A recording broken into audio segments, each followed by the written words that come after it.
Good morning class 11th। आज हम लोगों को पढ़ना है वेरिएशन ऑफ आयनाइजेशन एनर्जी। हमें ये देखना है कि आयनाइजेशन एनर्जी पीरियोडिक टेबल में कैसे वेरी करती है, ठीक है, कैसे चेंज होती है, ठीक है। तो सबसे पहले हम देखते हैं variation of ionisation energy in period, ठीक है। क्या देखते हैं? Variation of ionisation energy in period, ठीक है। मतलब पीरियड क्या होता है? पीरियोडिक टेबल में लेफ्ट टू राइट में पीरियड होता है और टॉप टू बॉटम में क्या होते हैं? ग्रुप होते हैं, ठीक है। जैसे हम पीरियड में चले, lithium, beryllium, boron, carbon, nitrogen, oxygen, fluorine, neon, ठीक है। लिथियम का एटॉमिक नंबर कितना था? 3, बेरिलियम का 4, बोरॉन का 5, कार्बन का 6, सोडियम का 7, ऑक्सीजन का 8, फ्लोरीन का 9, नियॉन का 10। तो ये इनका क्या हो गया? एटॉमिक नंबर हो गया, ठीक है। और कल हमने पढ़ा था कि हम अगर लेफ़्ट टू राइट जाते हैं, लेफ़्ट टू राइट जाते हैं तो हमारा न्यूक्लियर चार्ज बढ़ता है। क्या बढ़ता है? न्यूक्लियर चार्ज बढ़ता है, मतलब नंबर ऑफ प्रोटॉन बढ़ते हैं, नंबर ऑफ प्रोटॉन्स बढ़ जाते हैं, ठीक है। न्यूक्लियस के नंबर ऑफ प्रोटॉन्स बढ़ते हैं। तो होता क्या है, मैंने बताया था ना, जितना ज़्यादा प्रोटॉन होगा उतना ज़्यादा आउटर मोस्ट सेल के इलेक्ट्रॉनों से न्यूक्लियस का अट्रैक्शन बढ़ेगा और इलेक्ट्रॉन निकालना उतना ही टफ हो जाएगा। तो मतलब जैसे जैसे लेफ़्ट से राइट जाएंगे आयनाइजेशन एनर्जी का वैल्यू क्या होगा? बढ़ेगा।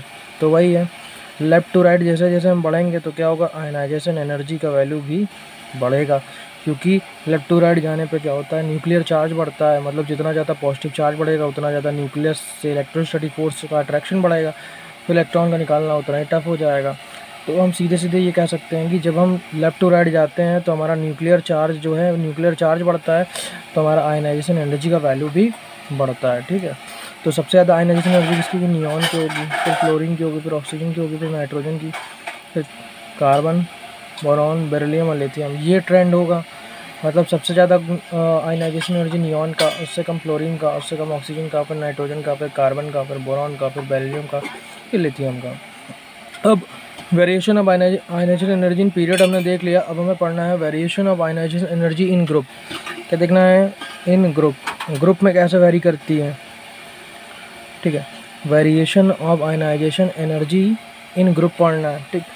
अब ग्रुप की बात करें तो क्या होता है ग्रुप? जैसे हम फर्स्ट ग्रुप देख लेते हैं, फर्स्ट ग्रुप, ठीक।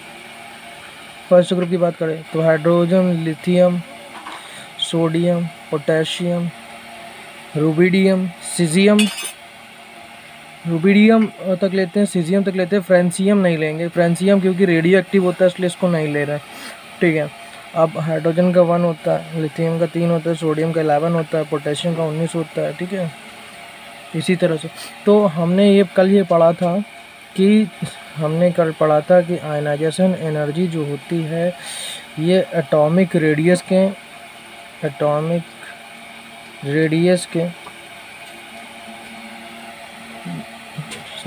डायरेक्टली प्रोपोर्शनल होती है। मतलब जैसे जैसे हम टॉप टू बॉटम जाएंगे, टॉप टू बॉटम जाने पे होगा क्या?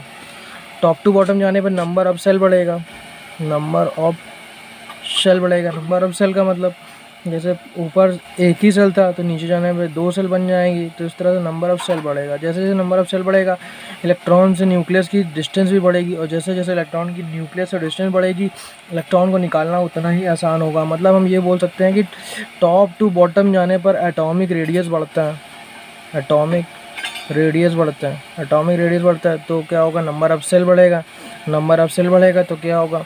जो इलेक्ट्रॉन की न्यूक्लियस से डिस्टेंस बढ़ेगी तो इलेक्ट्रॉन को निकालना आसान हो जाएगा।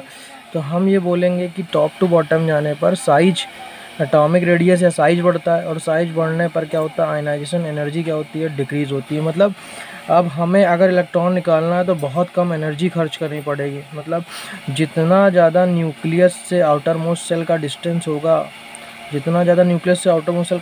इलेक्ट्रॉन निकालने में उतनी ही एनर्जी कम खर्च होगी, और जितनी एनर्जी कम खर्च होगी तो आयनाइजेशन एनर्जी का मान उतना ही क्या होगा? कम होगा, ठीक है। तो ये बात हो गई। मतलब पीरियड में लेफ्ट टू राइट जाने पर आयनाइजेशन एनर्जी का मान बढ़ता है, क्योंकि न्यूक्लियर चार्ज बढ़ता है। जब पॉजिटिव और इलेक्ट्रॉन के बीच में अट्रैक्शन बढ़ जाएगा तो इलेक्ट्रॉन को निकालने में बहुत ज़्यादा एनर्जी खर्च होगी, तो आयनाइजेशन एनर्जी का मान बढ़ेगा। मतलब आप लेफ्ट टू राइट जब चलोगे तो न्यूक्लियर चार्ज बढ़ेगा, आयनाइजेशन एनर्जी बढ़ेगी। और आप टॉप टू बॉटम चलोगे, मतलब ग्रुप में चलोगे, तो क्या होगा, साइज एटॉमिक रेडियस बढ़ेगा और इलेक्ट्रॉन की न्यूक्लियस से डिस्टेंस बढ़ेगी, तो इलेक्ट्रॉन को निकालना आसान हो जाएगा, तो आयनाइजेशन एनर्जी का वैल्यू भी क्या हो जाएगा, कम हो जाएगा। अच्छा, चलो हम एग्जांपल्स की बात कर लेते हैं, कुछ एग्जांपल्स की बात कर लेते हैं। पहला एग्जांपल है, हम हाइड्रोजन से लेके हीलियम की तरफ चल रहे हैं, ठीक है। तो हाइड्रोजन से लेके हीलियम की तरफ चल रहे हैं, तो पीरियोडिक टेबल ये क्या होता है, ये फर्स्ट ग्रुप का होता है। तो हाइड्रोजन का एटॉमिक नंबर 1 है, तो उसका इलेक्ट्रॉनिक कॉन्फ़िगरेशन होगा 1s1। हीलियम कितना होता है, 2 होता है, तो उसका इलेक्ट्रॉनिक कॉन्फ़िगरेशन होगा 1s2। अच्छा, हम चल रहे हैं लेफ़्ट टू राइट, हमें जाना है लेफ़्ट से राइट जाना है। हमसे कोई पूछे कि आयनाइजेशन एनर्जी किसका ज़्यादा है, अब कोई पूछे आयनाइजेशन एनर्जी किसकी ज़्यादा है, तो क्या बताओगे। देखो, आप ये भी बता सकते हो कि पीरियोडिक टेबल में लेफ़्ट टू राइट जाने पर आयनाइजेशन एनर्जी का मान बढ़ता है, तो हीलियम की जो आयनाइजेशन एनर्जी होगी हाइड्रोजन से ज़्यादा होगा, आप ऐसे बता सकते हो। और एक तरीका और है जो मैंने बताया था, हाफ फील्ड और फुल फील्ड वाला। हाफ फील्ड वाला देखो, हाइड्रोजन का इलेक्ट्रॉनिक कॉन्फ़िगरेशन क्या है, 1s1, तो इसमें ना हाफ फील्ड है ना फुल फील्ड है। लेकिन हीलियम का क्या है, 1s2। एस में कितना ब्लॉक होता है, एक ही ब्लॉक होता है, उसमें 2 इलेक्ट्रॉन भरे हैं, मतलब फुल फील्ड है। तो इसमें कितना है, फुल फील्ड है, ठीक है। तो हाफ फील्ड और फुल फील्ड जो होता है वो बहुत ज़्यादा स्टेबल होता है। तो हीलियम क्या है, फुल फील्ड है, तो हीलियम बहुत ज़्यादा स्टेबल है। और जब फुल फील्ड है तो इससे इलेक्ट्रॉन निकालना, मैंने बताया था ना, हाफ फील्ड और फुल फील्ड से इलेक्ट्रॉन निकालना टफ होता है। इलेक्ट्रॉन निकालना क्या होता है, टफ होता है। तो ये क्या, फुल फील्ड है, तो इलेक्ट्रॉन निकालना टफ होगा। तो मतलब हीलियम का जो आयनाइजेशन एनर्जी होगा वो हाइड्रोजन से ज़्यादा होगा, ठीक है। ये पीरियड 1 की बात हो गई, ठीक है, पीरियड 1 की बात हो गई। अब हम बात करते हैं पीरियड 2 की, ठीक है। किसकी बात करते हैं, पीरियड 2 की बात कर लेते हैं। पीरियड 2 का बात कर लेते हैं। तो पीरियड 2 में क्या था, लिथियम था, बेरिलियम था, बोरॉन था, कार्बन था, नाइट्रोजन था, ऑक्सीजन था, फ्लोरीन था और नियॉन था। मतलब lithium, beryllium, boron, carbon, nitrogen, oxygen, fluorine और नियॉन, ठीक है। तो लिथियम का एटॉमिक नंबर 3, बेरिलियम का 4, बोरॉन का 5, कार्बन का 6, नाइट्रोजन का 7, ऑक्सीजन का 8, फ्लोरीन का 9, नियॉन का 10, ठीक। तो जो एक्सपेक्टेड ऑर्डर होना चाहिए, एक्सपेक्टेड ऑर्डर, ठीक है। हमें आयनाइजेशन एनर्जी ये बतानी है किसकी ज़्यादा किसकी कम। तो एक्सपेक्टेड ऑर्डर तो हमने यही बताया था शुरुआत में, जो बताता कि ये आनी चाहिए, नियॉन का ज़्यादा, उससे कम फ्लोरीन का, उससे कम ऑक्सीजन का, फिर नाइट्रोजन का, फिर बोरॉन का, फिर कार्बन का, फिर लिथियम का। एक्सपेक्टेड ऑर्डर तो यही था, लेकिन ये ऑर्डर नहीं मिलता है, दूसरा ही ऑर्डर मिलता है। देखते हैं कैसे, क्योंकि देखो ये एक्सपेक्टेड ऑर्डर कैसे था, क्योंकि लेफ़्ट टू राइट जब जाते हैं, लेफ़्ट टू राइट जब हम चलते हैं तो होता क्या है, न्यूक्लियर चार्ज बढ़ता है, न्यूक्लियर चार्ज बढ़ता है। न्यूक्लियर चार्ज बढ़ेगा तो आयनाइजेशन एनर्जी का वैल्यू भी बढ़ेगा। तो सबसे ज़्यादा आयनाइजेशन एनर्जी नियॉन की होना चाहिए, तो उसके अकॉर्डिंग तो ऑर्डर ये है। लेकिन एक और तरीका है, जैसे लिथियम है, फिर से लिख लेते हैं, यहाँ पर नहीं दिक्कत होगी। Lithium, beryllium, boron, carbon, nitrogen, oxygen, fluorine, neon, ठीक है। तो लिथियम का एटॉमिक नंबर 3 था, उसका इलेक्ट्रॉनिक कॉन्फ़िगरेशन लिखो 1s2 2s1। बेरिलियम का क्या हो जाएगा, 1s2 2s2। बोरॉन का क्या हो जाएगा, 1s2 2s2 2p1 हो जाएगा। कार्बन का क्या होगा, 1s2 2s2 2p2 हो जाएगा। नाइट्रोजन क्या होगा, 1s2 2s2 2p3 हो जाएगा। ऑक्सीजन क्या होगा, 1s2 2s2 2p4 हो जाएगा। फ्लोरीन का क्या होगा, 1s2 2s2 2p5 हो जाएगा। नियॉन का क्या होगा, 1s2 2s2 2p6 हो जाएगा। अच्छा, अब इसमें देखो हाफ फील्ड और फुल फील्ड कुछ मिल रहा है क्या। देखो ये हमें मिला फुल फील्ड, ठीक है, फुल फील्ड मिला हमको, ये 2s2 फुल फील्ड है। और ये p1 है, p2 है, p3, ये हमें मिला हाफ फील्ड। 4 में कुछ नहीं है, 5 में कुछ नहीं है, और ये क्या हमें फुल फील्ड मिला। देखो हमको मिला फुल फील्ड, हाफ फील्ड और फुल फील्ड। तो इन तीनों में ही जिनका फुल फील्ड आ रहा है उसी में वेरिएशन होगा। तो होगा क्या, देखो बेरिलियम 1 पॉइंट आगे खिसक जाएगा, क्या होगा, बेरिलियम बोरॉन से आगे चला जाएगा। और नाइट्रोजन जो है, नाइट्रोजन में मिला, ठीक है, तो नाइट्रोजन ऑक्सीजन के आगे चला जाएगा। और ये नियॉन तो लास्ट में हाई है, तो कुछ करना नहीं, खाली 2 ही जगह वेरिएशन होगा। जो ऑर्डर लिखा था उसमें लिथियम के बाद बेरिलियम लिखा था, लेकिन लिथियम के बाद क्या लिखा था, बेरिलियम लिखा था, बोरॉन लिखा था। लेकिन अब लिथियम के बाद क्या होगा, बोरॉन होगा, ठीक है। लिथियम के बाद बोरॉन होगा, बेरिलियम आगे चला जाएगा, क्योंकि बेरिलियम का जो आयनाइजेशन एनर्जी है बढ़ जाएगा ड्यू टू फुल फील्ड, और यहाँ पे नाइट्रोजन का आयनाइजेशन एनर्जी बढ़ जाएगा ड्यू टू हाफ फील्ड, और ये तो लास्ट में हाई है। तो ऑर्डर क्या बनेगा, पहले तो लिथियम ही रहेगा, ठीक है। अब बोरॉन, बेरिलियम एक कदम आगे बढ़ जाएगा तो क्या आ जाएगा, बोरॉन आ जाएगा। अब क्या आ जाएगा, बेरिलियम आ जाएगा, क्योंकि बेरिलियम का आयनाइजेशन एनर्जी बढ़ गया है। फिर कार्बन ऐसे ही रहेगा, फिर नाइट्रोजन एक कदम आगे बढ़ेगा तो यहाँ ऑक्सीजन आ जाएगा, फिर यहाँ क्या आ जाएगा, नाइट्रोजन आ जाएगा, मतलब ऑक्सीजन के बाद नाइट्रोजन पहुँच गया। फिर फ्लोरीन ही रहेगा, ठीक है। फिर क्या आ जाएगा, नियॉन रहेगा, कि नियॉन तो लास्ट में है, उसमें कोई फ़र्क नहीं पड़ेगा। तो ये एक्चुअल ऑर्डर आएगा, ठीक है। ये क्या आ जाएगा, एक्चुअल ऑर्डर ऑफ ठीक है, आयनाइजेशन एनर्जी। तो आयनाइजेशन एनर्जी का ये एक्चुअल ऑर्डर आ जाएगा। और यही एक्सेप्शन था जो हमारा पीरियड 2 में जो एक्सेप्शन था, यही एक्सेप्शन था। अच्छा, मतलब अगर हम किसी का इलेक्ट्रॉनिक कॉन्फ़िगरेशन लिखते हैं तो आयनाइजेशन एनर्जी इलेक्ट्रॉनिक कॉन्फ़िगरेशन पे डिपेंड करती है।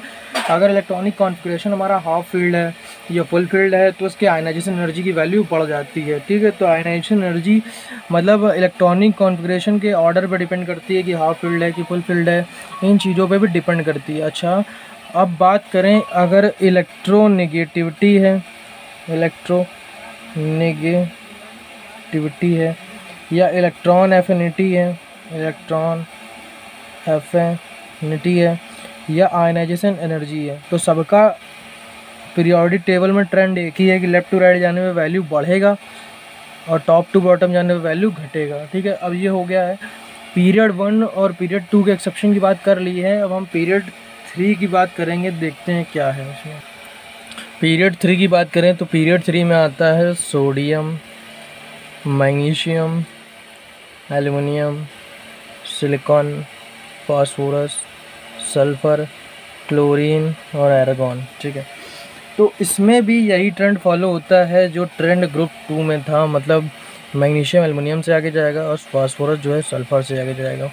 तो एक्चुअल ऑर्डर तो वही था, लेकिन जो हमारा एक्सेप्शन होने के बाद ऑर्डर था ये था कि सोडियम के बाद एल्युमिनियम आएगा, फिर उसके बाद मैग्नीशियम चला जाएगा, फिर उसके बाद सिलिकॉन ही रहेगा, लेकिन उसके बाद सिलिकॉन के बाद सल्फ़र आ जाएगा और सल्फ़र के बाद क्या आ जाएगा, फास्फोरस, फिर क्लोरीन, देन आर्गन। तो जिस तरह ग्रुप 2 में वेरिएशन था उसी तरह ग्रुप 3 में भी वेरिएशन है।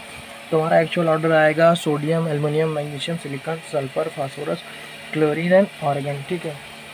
अब ये तो बात हो गई पीरियड की, पीरियड 3 में भी वेरिएशन है। अब बात करते हैं ग्रुप 1 की।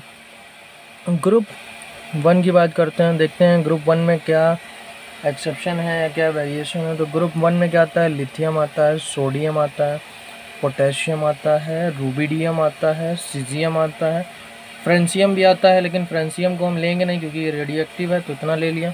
अच्छा, हमें ये पता है कि टॉप टू बॉटम जाने पर क्या होता है, साइज बढ़ता है, और साइज बढ़ता है तो आयनाइजेशन एनर्जी का मान क्या होता है, घटता है।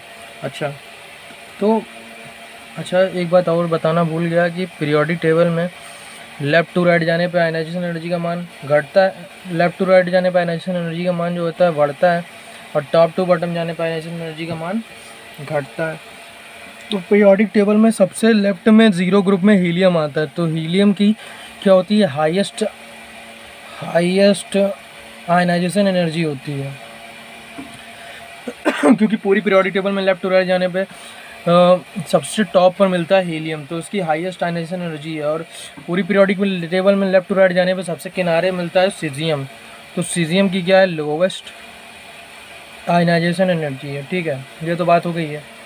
अब हमें इसकी बात करनी है कि टॉप टू बॉटम जाने पे क्या होता है, साइज बढ़ता है और आयनाइजेशन एनर्जी का मान घटता है, ठीक है। तो सबसे ज़्यादा आयनाइजेशन एनर्जी किसकी होगी इसमें, लिथियम की होगी, फिर सोडियम की होगी, फिर पोटेशियम की होगी, फिर रूबिडियम की होगी, फिर सीजियम की होगी। क्योंकि देखो टॉप टू बॉटम जाने पर आयनाइजेशन एनर्जी घट रही है ना, तो उसमें आयनाइजेशन एनर्जी सबसे ज़्यादा किसकी होगी, लिथियम की होगी। मतलब ग्रुप 1 में कोई भी वेरिएशन नहीं है। अब बात करते हैं ग्रुप 2 की, और ये याद रखना कि हीलियम हाईएस्ट आयनाइजेशन एनर्जी रखता है और सीजियम लोवेस्ट आयनाइजेशन एनर्जी का वैल्यू होता है। अब बात करते हैं ग्रुप की, ठीक है।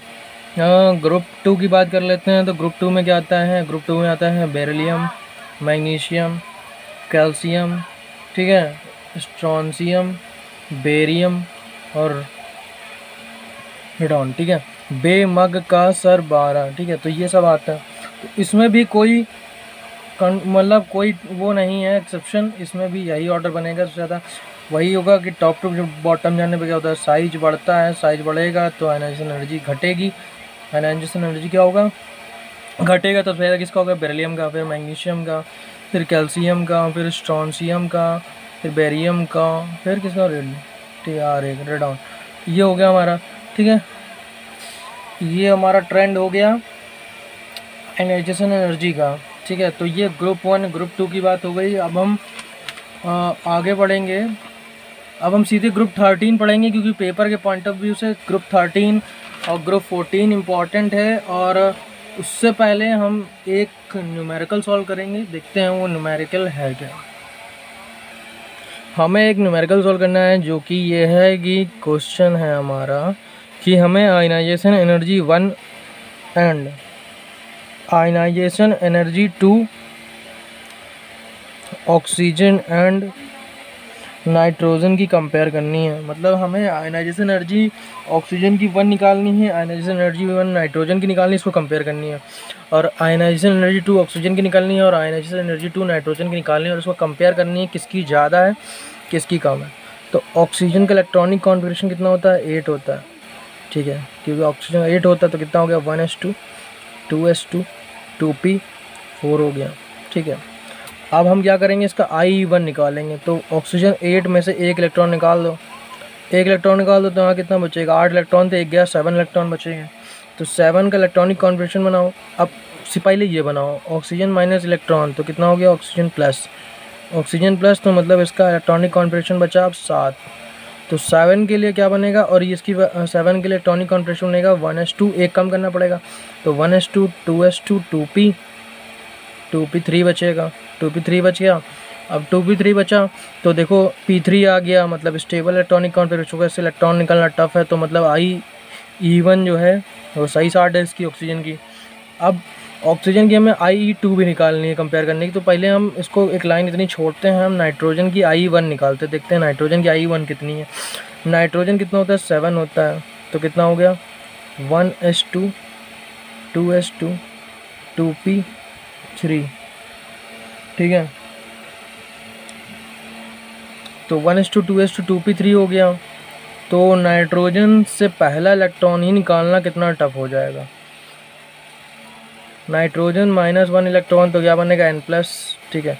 तो पहला इलेक्ट्रॉन ही निकालना टफ है, क्योंकि ये पहले ही हाफ फील्ड मिल गया हमको, ठीक है। तो क्या हो गया, मतलब इसका जो IE1 है ये भी ग्रेटर है। यहाँ पे कुछ गड़बड़ी हो गई है। अच्छा, ये P4 था तो पहला इलेक्ट्रॉन निकालना है तो P3 हो गया। अच्छा, तो यहाँ पे क्या था, 1s2 2s2 2p4 था। देखो ये IE1 तो यहीं हो गया था यार, IE1 तो यहीं हो गया ना, वही तो। यहाँ कितना था, P4, तो P4 हमारा हाफ फील्ड है नहीं, P4 से इलेक्ट्रॉन निकालना आसान है। तो ऑक्सीजन का IE1, IE ऑफ ऑक्सीजन 1 लिख लो, O1 लिख लो, ऑक्सीजन 1, और ये लिख लो नाइट्रोजन 1। तो देखो ऑक्सीजन में पहला इलेक्ट्रॉन P4 से निकालना है और नाइट्रोजन में पहला इलेक्ट्रॉन किससे निकालना है, 2p3 से है। तो P3 मतलब stable electronic configuration, half field है, तो हाफ फील्ड से इलेक्ट्रॉन निकालना ज़्यादा कठिन है इन कंपेयर टू इनकम्प्लीट भरा हुआ इलेक्ट्रॉन। तो 2p4 है, तो 2p4 से निकालना ज़्यादा आसान है कि 2p3 से। तो 2p3 से निकालना, 2p4 से निकालना ज़्यादा आसान है। तो क्या होगा, इसका IE कम होगा लेकिन इसका IE ज़्यादा होगा।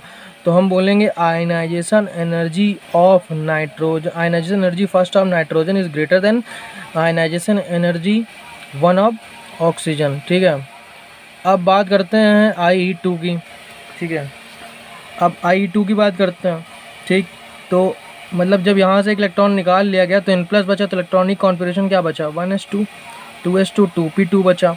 अब N+ से एक इलेक्ट्रॉन और निकालो, N+ का मतलब इलेक्ट्रॉनिक कॉन्फ़िगरेशन बचा कितना p2 बचा, और एक इलेक्ट्रॉन और निकालना है तो कितना हो जाएगा N++, और इलेक्ट्रॉनिक कॉन्फ़िगरेशन कितना बनेगा p1 बचेगा। अरे भैया पूरा लिख लो ना, समझ में आए तो 1s2 2s2 2p2 1s2 2s2 2p1 हो जाएगा। तो इससे इलेक्ट्रॉन निकालना p2 से आसान हो जाएगा, p2 से इलेक्ट्रॉन निकालना आसान, क्योंकि p2 तो कोई स्टेबल कॉन्फ़िगरेशन है नहीं। तो कितना हो जाएगा IE2 ऑफ नाइट्रोजन। अब IE2 ऑफ ऑक्सीजन निकालो, तो ऑक्सीजन O+ का इलेक्ट्रॉनिक कॉन्फ़िगरेशन क्या बचा 1s2 2s2 2p3 1s2 2s2 2p3 बचा। अब देखो इसका हाफ फील्ड हो गया O2+ का। अब O2+ से आपको एक इलेक्ट्रॉन निकालना तो बनेगा O2++, तो बन जाएगा 1s2 2s2 2p2। लेकिन हमें वहाँ से थोड़ी ना मतलब, हमको मतलब यहाँ से 2p3 हाफ फील्ड है, तो हाफ फील्ड से इलेक्ट्रॉन निकालना टफ। तो क्या हो जाएगा IE2 ऑफ ऑक्सीजन। अब देखो IE2 ऑफ ऑक्सीजन ज़्यादा होगा क्योंकि हाफ फील्ड मिल गया, और IE2 ऑफ नाइट्रोजन में क्या है p2 है, इनकम्प्लीट मतलब इलेक्ट्रॉन भरा है।